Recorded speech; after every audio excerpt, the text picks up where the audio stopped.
Welcome to 365 Brothers, the podcast. I'm your host, Robin Shine. I am delighted to bring to you brothers from across the United States and from various professions talking about their life experiences, their wisdom, and a conversation that also touches on racial profiling in the United States, how pervasive it is, what the impact is. And remember, you can follow us on Instagram at 365 Brothers. Also, follow us on Facebook at 365 Brothers, the podcast. If this is your first time listening to a 365 Brothers episode, make sure you subscribe because you do not want to miss one brother's wisdom, one brother's experience, and their perspective on life in the United States. Today, we are speaking with a gentleman who is from and in St. Louis, Missouri. He is a public health advocate, or you might also know it from the title of Early Intervention Outreach Specialist. His name is Tyrell Manning. Welcome, Tyrell. Thank you so much for having me. Before we go on to the questions, is there anything that you'd like to share with the listeners to help them get to know you better?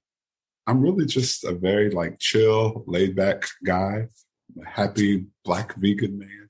I love laughing, making my friends laugh. I'm a Cancer to the core of my being, so I'm very nurturing and just a loving person overall. So, well, let's go ahead and start. First, what is your favorite song or movie, either now or all time, and why? For me, it's The Color Purple. I can watch The Color Purple every day and be just as drawn and enthused about it. It is such a beautiful story. I have the book myself. I've read the book, watched the movie, and I just think it's a beautiful story of just struggle, resilience, overcoming. I don't know. I love Alice Walker for The Color Purple. It's beautiful.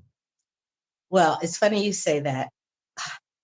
I never did any all-nighters in college. I might stay up late, I might get up early, but I ain't staying up all night. The one all-nighter I did, I started reading The Color Purple, couldn't put it down, and that was the only time I stayed up reading until 5 a.m. Could not put it down. I hear you. What's a favorite childhood memory? Yeah, so I think of, which you'll notice a theme for me of Black women in my life, but growing up with my grandmother, baking cookies at the holiday season. She baked chocolate chip cookies, oatmeal, everything that we could imagine. And so I would always sit on the top of our stairs that went down to our basement. And I would wait for her to get done mixing up the chocolate chip cookies. And I didn't want the ones with the nuts. So it was right when she made just the regular plain chocolate chip cookies. And she would literally give me the giant yellow bowl and the mixing, blender spoon situations. And I would sit at the top of the stairs and lick the bowl and lick the spoons with so much joy and happiness. And so now, my grandmother passed away in 2016. And so now for the holidays, I try to make my family those same cookies because I have the recipes. Awesome. Sounds delicious. Okay. Let's talk about accomplishments. I asked this question in two parts. First, an accomplishment that means the most to you personally. And second, an accomplishment that when others hear it, it's the one that makes them go, wow, or, oh. So let's start with the first. Which accomplishment means the most to you personally? Yes. So choosing to go back to school at 33. For me, I definitely dropped out of high school.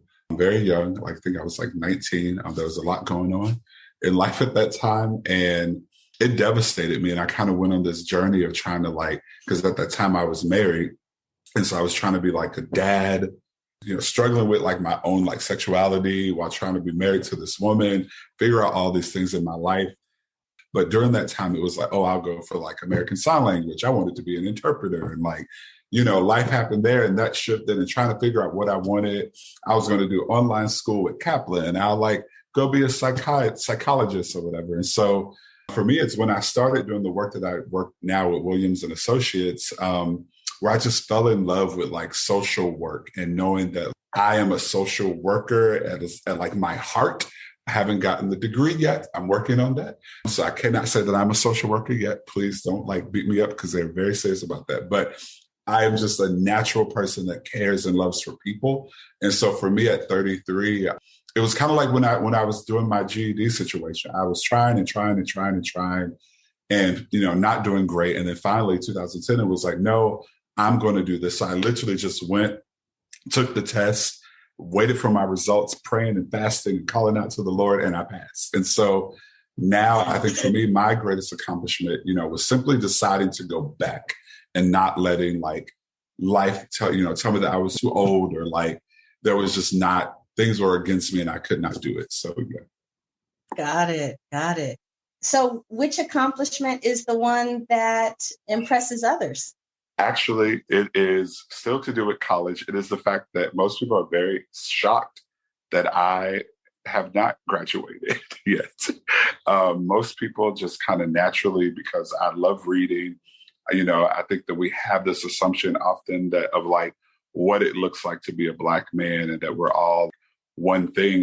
We only become greater in a sense if we have this degree or we reach or attain for these other things that somehow all of a sudden we're going to talk proper and we're going to do this and that, when it's like, I'm working on my degree, yes, but I've never, graduated from college yet. And so often people are like, whoa, like, I'm doing the work that I do as an early intervention services specialist. And I've been a part of HRC's Hiv 360 Fellowship and all of these accomplishments and different things that I've gotten along the way without a degree, and so most people are actually very impressed and shocked that I have not graduated college yet. Well, you have to tell us, how did you get that level of experience and move up the ranks, so to speak, without a college degree? Because it sounds like a lot of people in your position would normally have them. Is that right? Yeah. So typically you have to have a degree in public health and or social work to do what I do. And I think for me, I will first say that it is, the favor of God, the Most High. But above all, I think that I have always positioned myself in places of being a learner, right? Of always, growing up, I always sat around my grandmother and my elders to listen to them and get their knowledge and get their life experience even. And so even now, I still remain forever like a learner, while also I think I've just been allowed and gifted spaces that allow me to grow and challenge me in ways that I wasn't before. And so my boss, I kind of joke sometimes and call him dad or whatever because, Mr. Eraz Williams, he has always, as a Black man, not saying that others, Black men in my life never did, but he has believed in me and in other young men that work with us in ways that really push you to understand your own power. And so I think that for me has been just what has allowed me that space. And then even now, just challenging myself and believing in myself and knowing that like, I am not the sum of the traumas and the things that has happened to me in life or the things that society says that, I might be as a Black man, and so that I can accomplish and do whatever I need to do in life to provide for myself. For like, I have 2 boys, and to provide and be a great person and impact my community in ways that people with degrees do. Mm-hmm. And I love that you shared that, just because, a lot of my guests, they're PhD this and PhD that, I'm not saying that's the majority, but that's some of them. And of course, there's a lot of pride in the schooling. But I also love that you carved out for yourself a career without having to be limited by, well, I didn't get that degree, Yeah. For me, again, I'm into my elders. And so when I think about the Malcolm X's, the Martin Luthers, Rosa, Coretta, like all of these greats, and like I don't have time to name them all. For me, if my ancestors could endure slavery, could endure the civil rights movement, when literally every single day they are being belittled and told that they're less than. And it's not just this distant thing that we experience today where like it's there, but it's not as like until something happens, like they're shooting us down, or like we're going to achieve things in life. And we run into these systems where every day, they were walking outside, chase my dogs and hoses. And so I think for me, it's like if they could conquer those things, it is already inside of me to overcome and be resilient and conquer and be great. So, yeah. Awesome. Let's talk about words. As someone who reads as much as you, I don't know if this will be easy or not, but here it is. What is your favorite quote, saying, metaphor, or book? If I didn't define myself for myself, I would be crunched into other people's fantasies for me and eaten alive by Audre Lorde. Oh, please hold on, slow down. We want to savor that. Read that one more time. I will. If I didn't define myself for myself, I would be crunched into other people's fantasies for me and eaten alive. That has been one thing, and I feel a little emotional even saying it, because for me, specifically as like a Black man, but also a Black gay man, from birth, as humans, and specifically Black people and people of color, we are told and often, given at birth what we're going to be, who we are. Growing up, my parents were always, he's going to be the preacher. My grandparents, rather, the preacher. My aunts and uncles, he's going to be the preacher. He's going to do this. But like knowing that as I was growing up and figuring out the world, there were things in me that either were contrary to that, conflicted with that, things that I had to learn about myself, and ultimately brought me to the place of like, instead of me being, like I mentioned, I was married and it was hurtful. And it was a situation that I think to this day, I'm still, regret at times that I put someone through that level of hurt. But, I was on a journey and I had to take time to figure out who I was, to define myself and not be told who I was or told what I was. And, other people having dreams and visions of my life, and I don't even know what I want to do, right?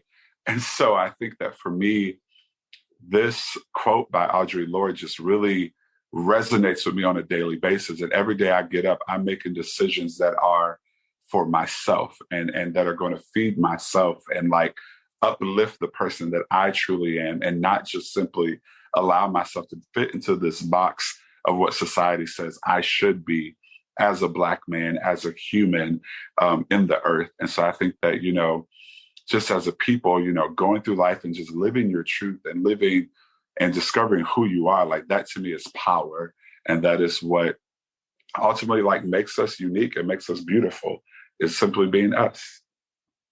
Wow, it sounds like quite a journey. It really has been. It has been. Yeah. How long were you married?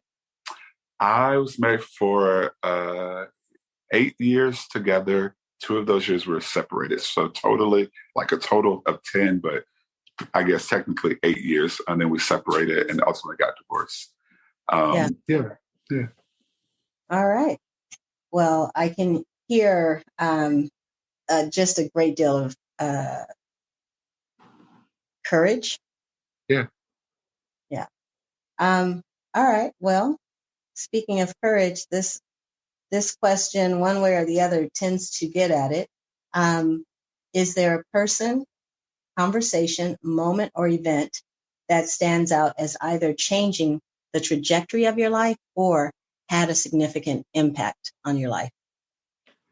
Yeah. So I think I mentioned this a little bit, but I was accepted into the Human Rights Campaign's HIV 360 Fellowship program, where they took about 10 workers and like just young people that were doing work within the realm of HIV across the country, brought us together for like some nonprofit training.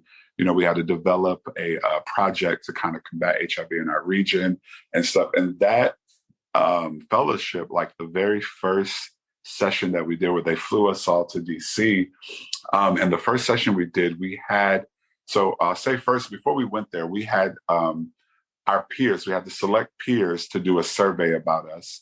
We had to survey ourselves.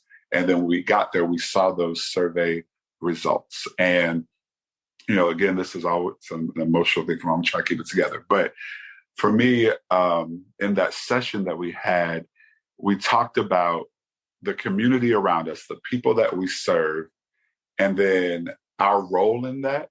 But it was really when we went through to read over the results of these surveys and seeing how low I scored myself and how high so many of my peers and colleagues scored me in areas. And then we simply talked about how we see ourselves and our power and how we use that to impact our community. And this, I came back from this trip because there were other moments where even, standing in front of my peers, having to hold a paper and give an elevator pitch about myself. I simply had to speak well of myself, right? And I was standing there shaking and trembling because of fear, and realizing how little I thought of myself. That I had all of these people around me who believed in me, believed in the work that I did, but I questioned my own, worth, my own ability to do that work. And so I think that was a moment I literally called friends on the airplane back and was like, we need to get together. We need to get some margaritas and some Mexican. And I need to just let some things out, and it was a very emotional trip. And it really brought me back home to understanding my power and, just my value and within myself. I think for me, I grew up in a very religious space. And oftentimes in those spaces, we're taught to outsource everything. Everything's either God, the devil, everything is around us, was bad just about. And it's for me, it made me sit with myself and realize that I had to do some inner work to begin to heal. I had to get in therapy. I love my therapist. I started practicing yoga, which is something I'm still working on today. That's even why I chose to become vegan, was about caring and loving myself. And so that moment really for me just changed, a lot. I talk about sure the work that I do, but that was a moment where it really just set me down to sit, to really sit with how I view myself and how I treat myself and how I love myself and honor myself and my own self-worth.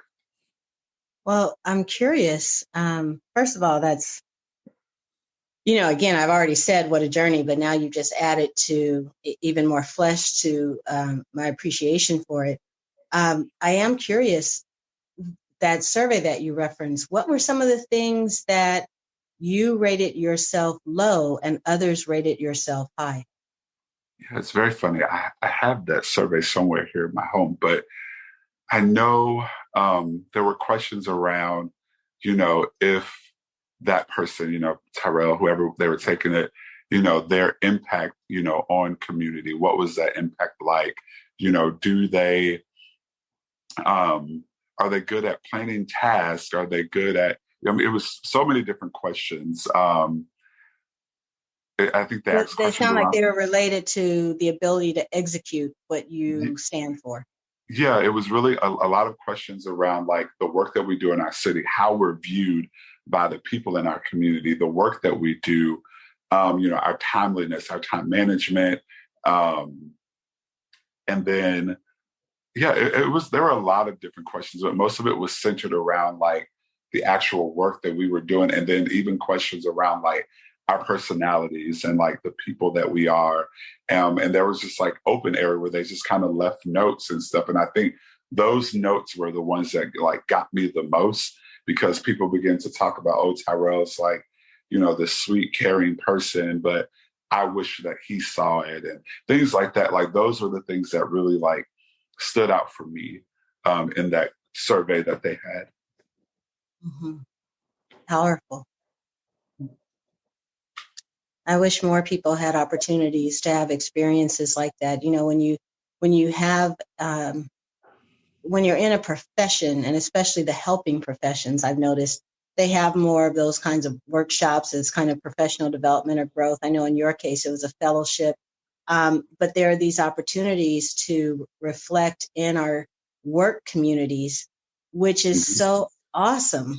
But we don't often, I wish it was more widespread and also in our communities. Like I can imagine there are people who can go to church every day, and not every day, but, like weekly for years and years and years. But when do they actually, how often do they get to have a conversation where they get, real feedback about who they are? I'm not saying it never happens, but I'm just thinking, in a very structured way. I wish it just were more prevalent.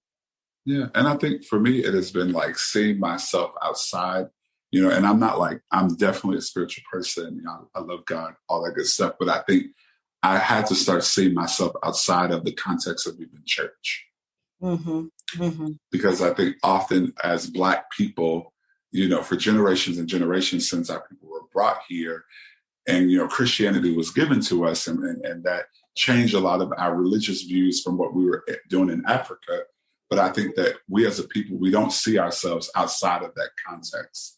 And so for me, I had to begin to do work, and it wasn't a disregarding of my faith. It was a reimagining of my faith. It was really, for me, shedding a lot of things that I had been taught and things that I had been convinced, were a part of my faith, and that God believed these things. Because even when it comes to that, I was even taught that God viewed me in a very low way as, a Black gay man, that I'm nothing. I'm supposed to, go to hell and live in this horrible state, but like, I really had to reimagine, even that spiritual walk, within that, and doing a lot of that inner work to reclaim my own power. I'm very big on like understanding that we have, we talk about all of these things, and God was smart enough to plant so much inside of us. We have, it talks about having life and death is in the power of our tongues. Like we have so much inside of us that we just don't tap into. And so I think these moments allowed me to like sit back and tap into like that inner man that above all needed healing.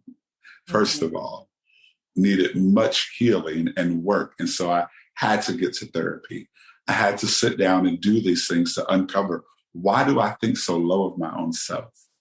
And so I think that now, being in that space, that is something that I think we all need. But yeah. Gotcha. Very cool.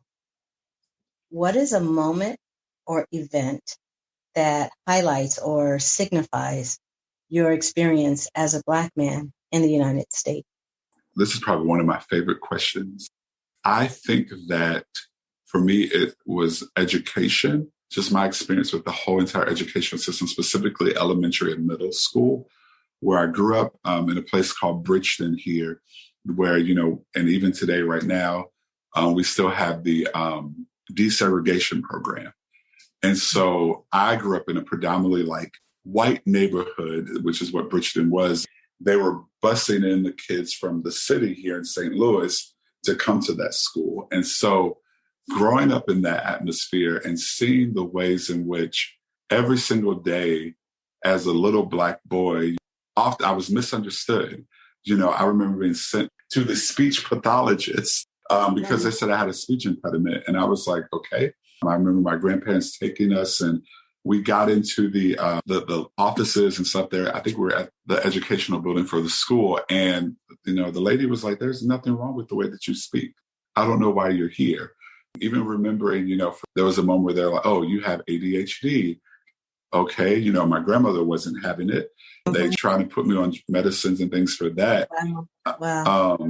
And then even to the point of putting me in like with the special education reading, because I did have problems paying attention in school, but nobody ever stopped to ask or wonder what was happening at home, not knowing that the traumas that I endured, like with my mother and, my grandparents adopting me and my sister and things of that nature. And like nobody knew or questioned what was happening on the other end. I mean, there was even a season I remember in third, fourth grade where I had a lot of behavior problems. I was lashing out.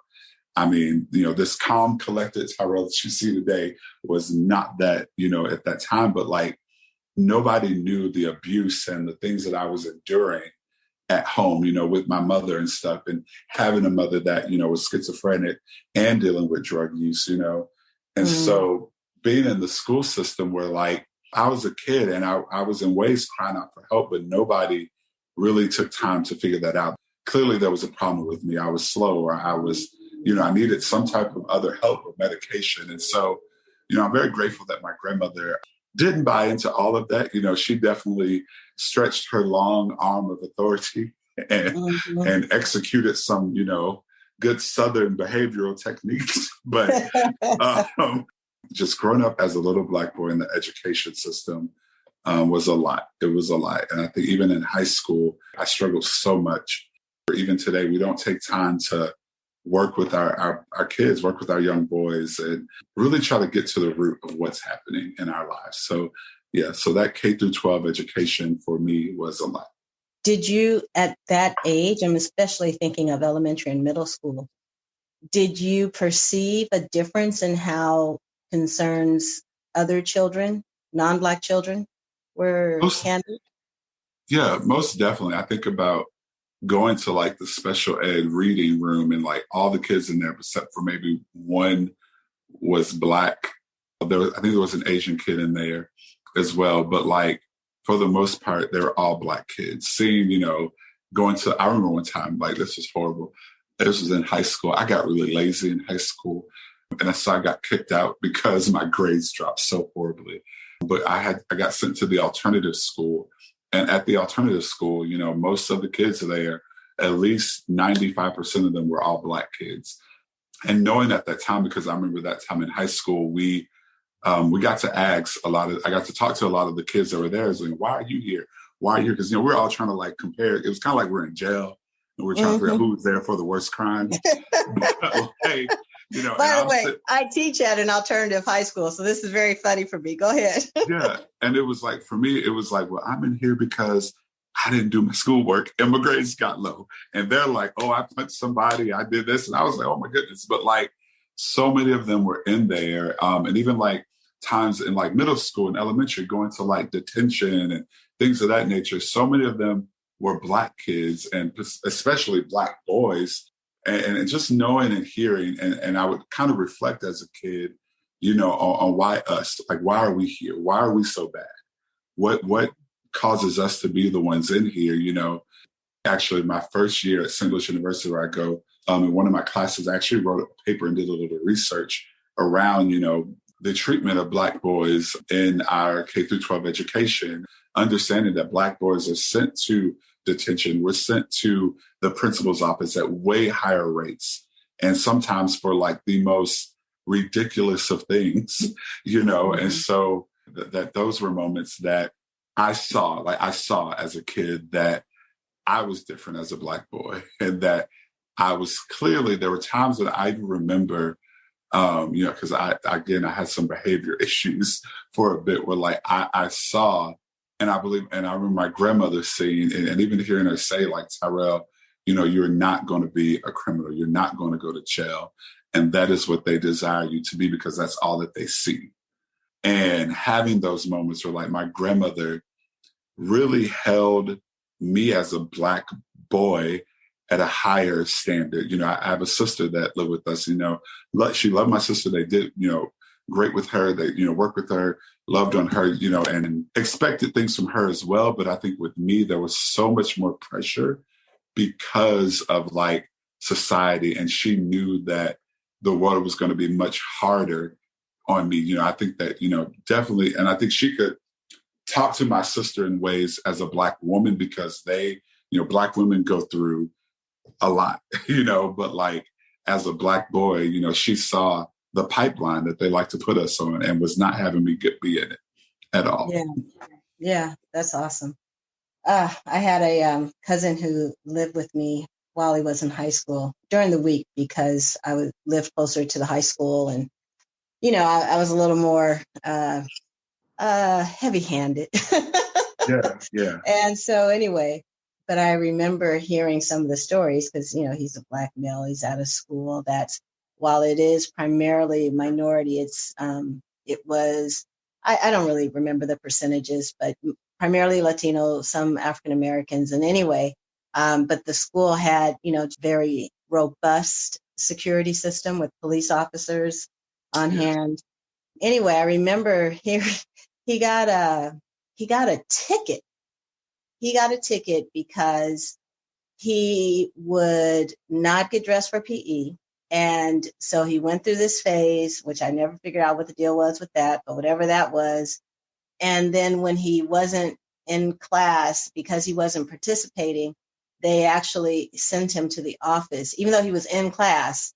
But because he wasn't dressed, they considered that, the equivalent of not present, which was equivalent of being delinquent. And boom.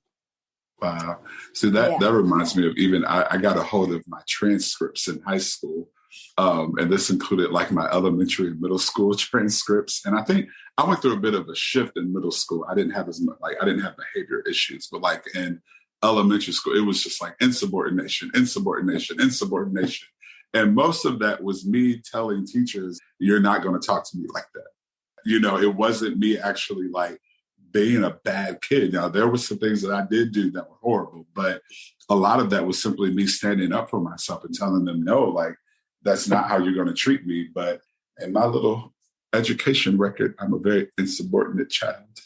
So for a long time, and I'm not saying it's over, but for sure, much more so in the past, school was really about creating the perfect little worker bee. And, you've got to be obedient. You've got to know how to say yes, sir, no, sir, and do what you're told and shut your mouth and don't ask no questions and da-da-da-da. I had this kid once. She was in 11th grade and definitely post-millennial. So she was the beginning of the Gen Z generation that I was seeing in the classroom. And they are different, let me just say. I'm not saying bad. I'm just saying different. I'm a millennial, and there's times when I look at this Gen Z and I'm like, dear God, go ahead. So this kid, she comes in after lunch and she's eating chips. And I think I've told this story before on my podcast. So those of you who've heard it, if you've heard it, okay. Anyway, but she's eating these chips, like, the hot Cheetos kind of thing. Yeah. And she's crunching. I'm trying to get the class started. I'm at the podium. I'm getting everybody ready. Boom, boom, boom, boom, boom. Crunch, crunch, crunch. Wow. I said, honey, there's no eating in class. And I can still see it this moment. She turned her head ever so slowly, the 35, 40 degrees, so that she was looking at me from her side-facing seat. And she said, why not? Wow. It took me aback. And I mean, because she was, on the one hand, she was trying to push my button, but she was also very serious. Like, why? Yeah, why not? Like, why can't I do this? Like, I'm eating. I'm not making a mess. What's the problem? Yeah. And I think that, we don't often allow kids to ask those questions. Right. And so I had to stop and think about it. And I was like, well, as a matter of fact, there's a room a couple doors down that I have heard has some mice. I'm not trying to have mice in my room, so that's why I don't want you to eat, which she accepted. That was fine. But I share that right now when you just shared about the insubordination and how kids are looked at. It would have been easy for me to just, said, excuse me, ma'am, excuse me. Yeah. Yep. And you need to go to the office because you obviously are not interested in following the rules. Right. And that would have set her off and she would have got an attitude too. And now she's insubordinate.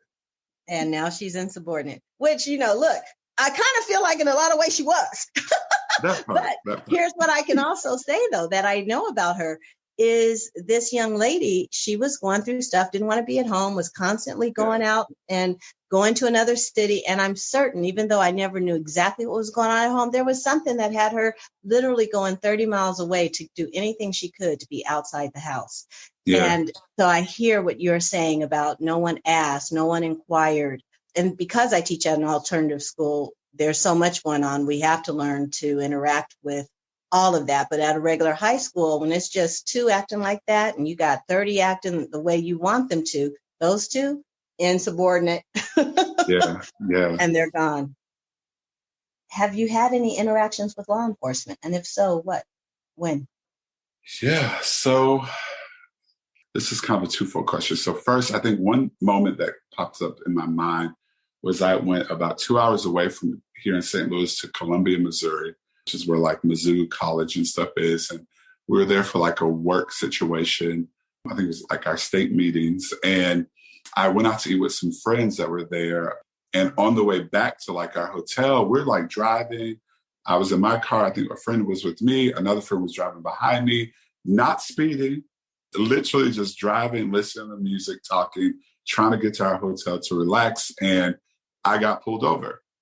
The cop, gets out of his car, walks up to my door. Well, then one of my friends who was in front of me, they turned around and parked behind the cop's car. And the cop, walked up to the door, asked him to roll my window down, all this stuff. And then, sir, we pulled you over. Didn't really say why. And it was just kind of pauses in the midst of this and looks and says, is this person with you? I was like, yeah, like that's a friend of mine. We're all going back to our hotel. And he was just like, oh, okay, never mind. And like, we drive off.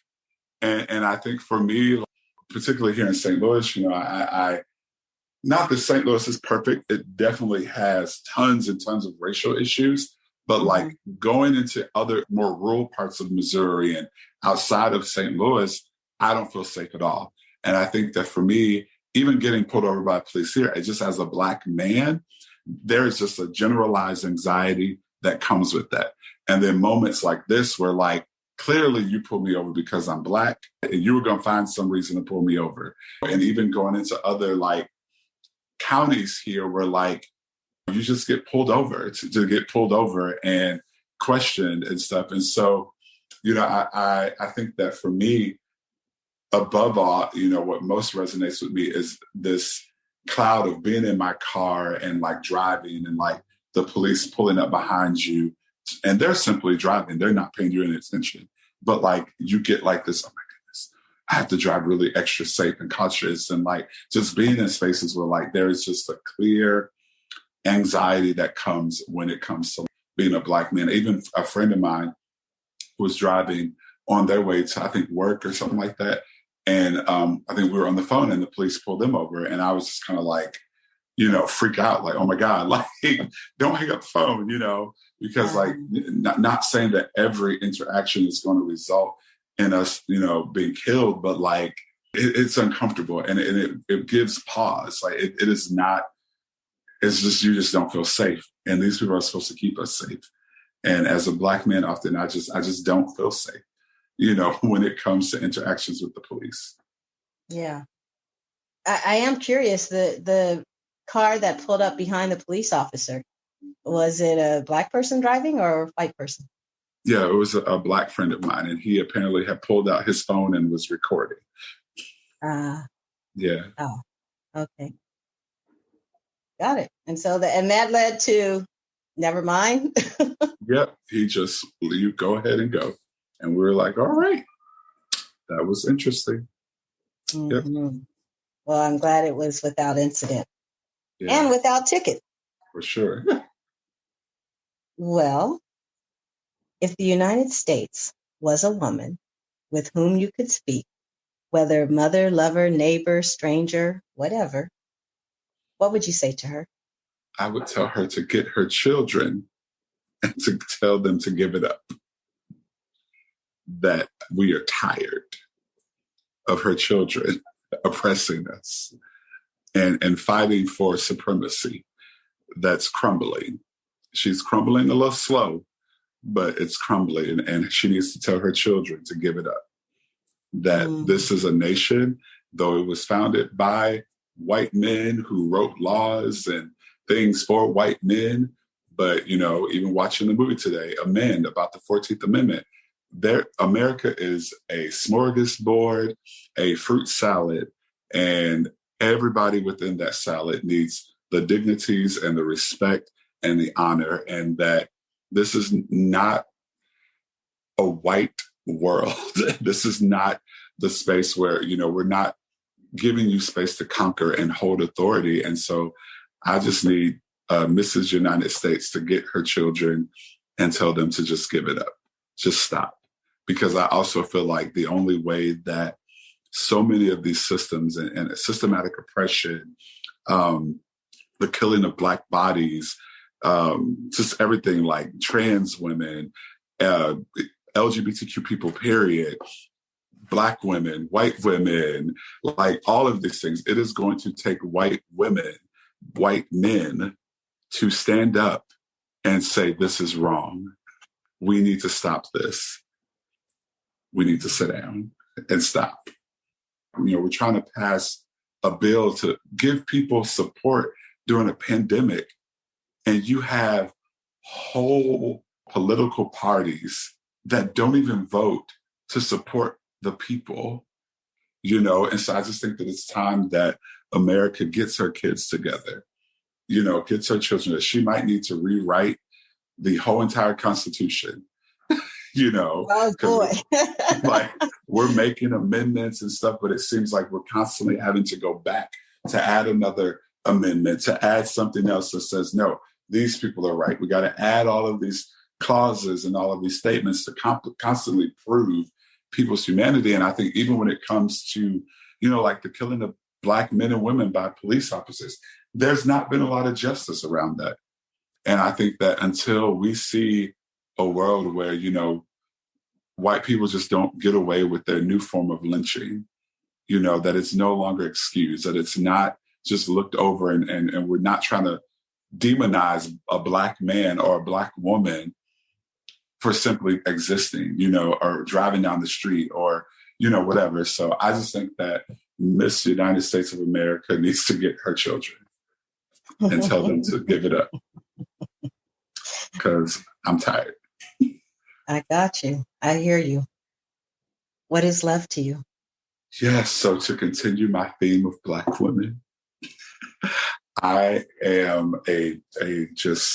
Bell Hooks is a beautiful soul, beautiful author. And I got a reformation in my understanding of love through her books. And so I actually took this quote down from her that is a true definition of how I define love, but it's definitely rooted in Bell Hooks. Which of her books is it from? All About Love. I knew you were going to say that. All About Love. I love that book. Her quote from the book says, love is an act of will, both intention and action. Love as the will to extend oneself for the purpose of nurturing one's own or another person's spiritual growth. Love is as love does. And so for me, love to me is, as she says in here, caring, not just for like, oh, I care about you, but I'm going to curse you out and talk bad about you. And that's not love. Love is not going to do somebody wrong. Love is responded in action, deed, it's intentional. And ultimately it comes to caring for someone's very soul, their very spiritual growth, their very soul, their very body, in a sense, caring for that person, for their spiritual growth. How many of us are actually like loving people to the point that you are like caring for like their very spiritual growth? You care about them so much that you are like concerned about their holistic well-being, not just what they can do for you, not just what they're going to return to you. That All About Love book is a book that I recommend for every person on the earth. I think every Black man needs to read it, Black woman. But like for me, it has just really redefined for myself how I view love and what love is and what love isn't, So yeah. I love Bell Hooks. I think that book is one of, she's written many, but I remember reading it as part of one of 3 on a theme. And, I second what you said. Everyone should read that book. Tyrell, what is something you've learned through your profession, training, experiences, or adventures that you believe more Black men should know and don't, knowing that whatever you say benefits all of us? Yes. It's okay not to be okay. That therapy is important to me for every Black man. that we walk around the earth, the United States, carrying a weight that often we don't pause to actually deal with. We don't pause to deal with the traumas and the hurts that we endure, because as Black men, so often we're taught to put on face, to be ready. You got to be hard. You have to be this and that. But like, it is okay to just not be okay. I think that for me, I cry. I am a man that cries, and I'm not ashamed of it. And I remember growing up, oftentimes it was always, boys don't cry, stop being so emotional, don't do this. And I think that is a poison that damages and traumatizes centuries of young men that have now become men. And we don't know how to not even love, like in the sense of like that outward, but like that inward love. We don't even know how to love ourselves. We don't even know what that looks like, how to honor ourselves and respect ourselves. And so I think that just learning the art that it is okay not to be okay. I might need some help. I might need therapy. I might need to find an outside source to help me work through this, because all of these things, from watching, Black men get shot in television shows, to how we're treated in criminal systems, to finding jobs and supporting families, and just trying to navigate, so much in our world, simply trying to be, myself as a Black gay man, that comes with a whole nother level of traumas and stuff. And like, if I don't pause, if we as Black men don't pause to begin to do major healing work, we're doing a detriment to like ourselves. It's not, to me, this is a moment it doesn't even matter about other people. Don't do a disservice to yourself trying to act like everything's okay, when so many of us are hurting, so many of us are scared. So, dealing with anxieties and dealing with so much depression and things, and like simply allowing my own self to stop. I think in 2020 with the pandemic, I came into it as an introvert, like, yay, I get to like work from home. This is going to be great. And about 3 weeks in, I was like, okay, God, like, look, I'm tired of looking at myself. I'm in this house every day.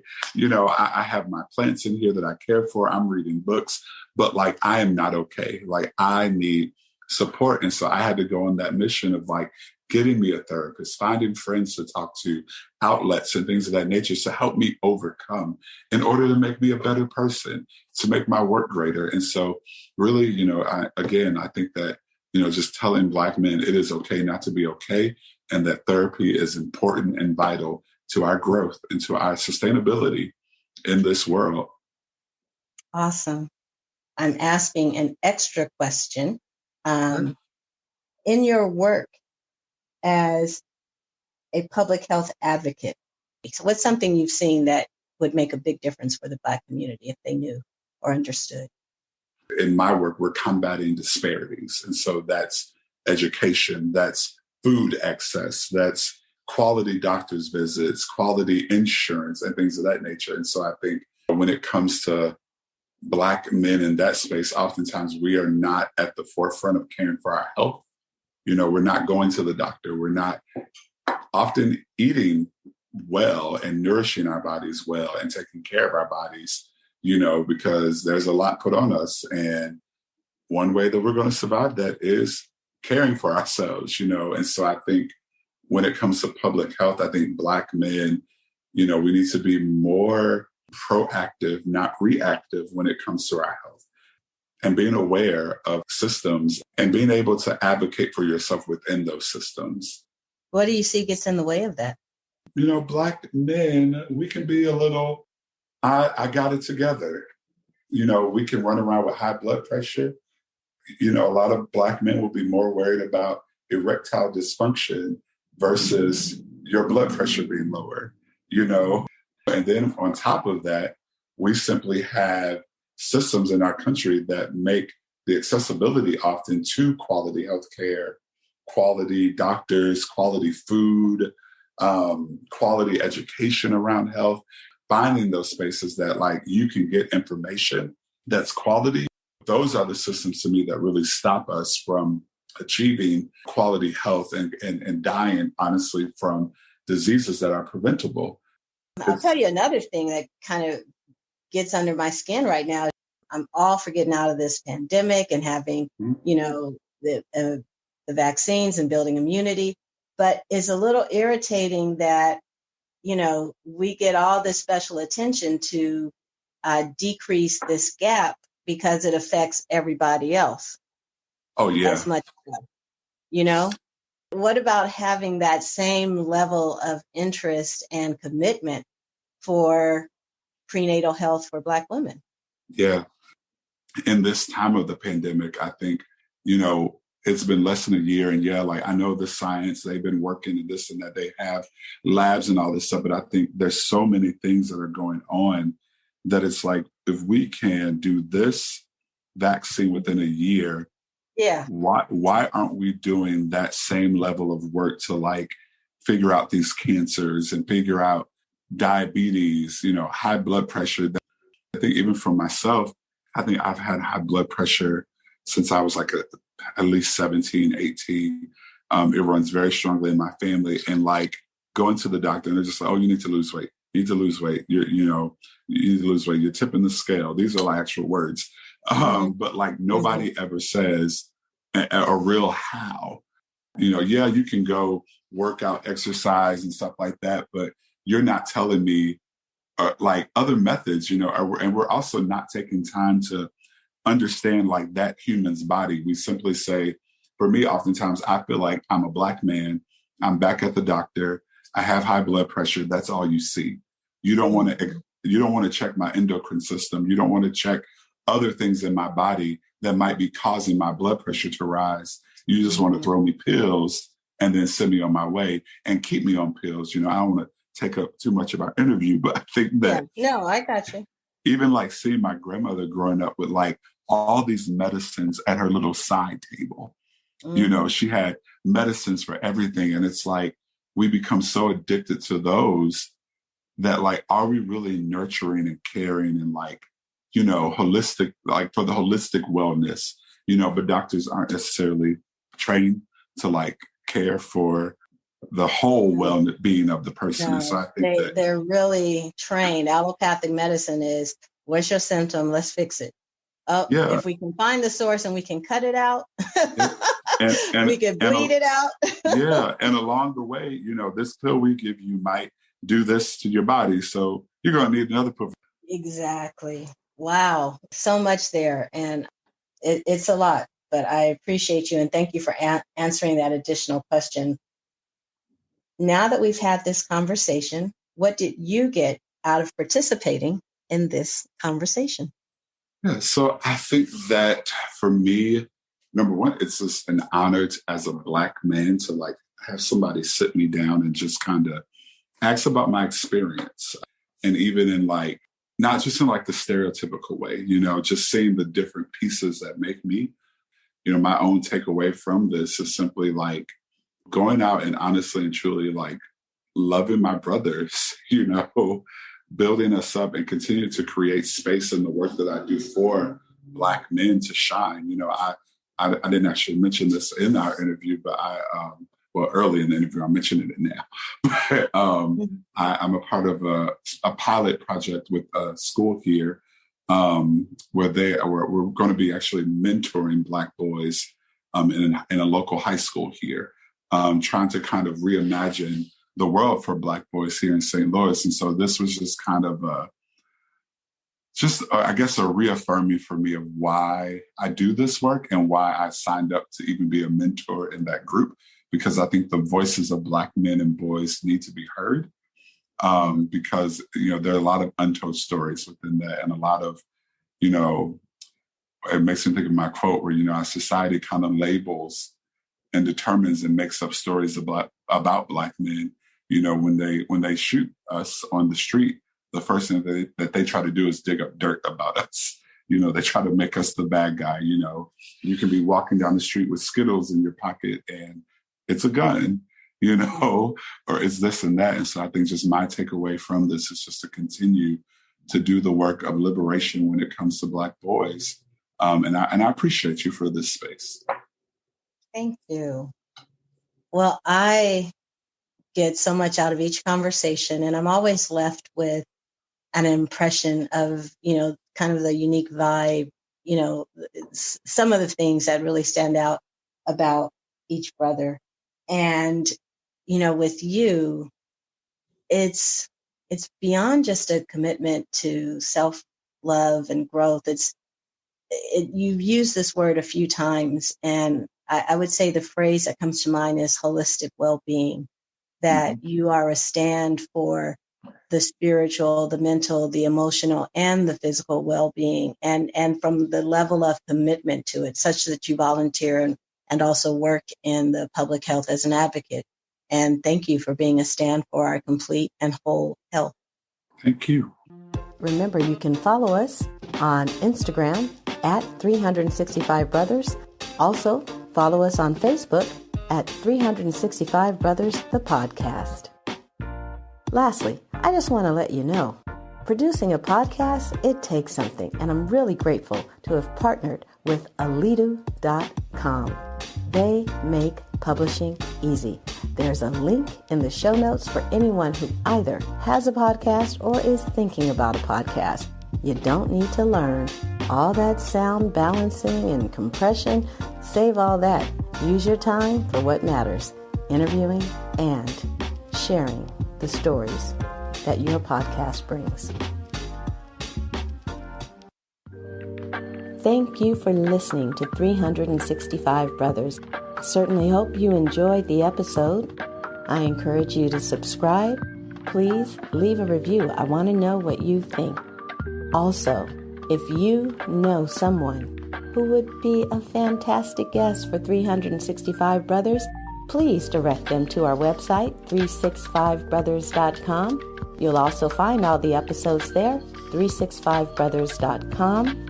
And your support is welcome. And remember, to listen is to love.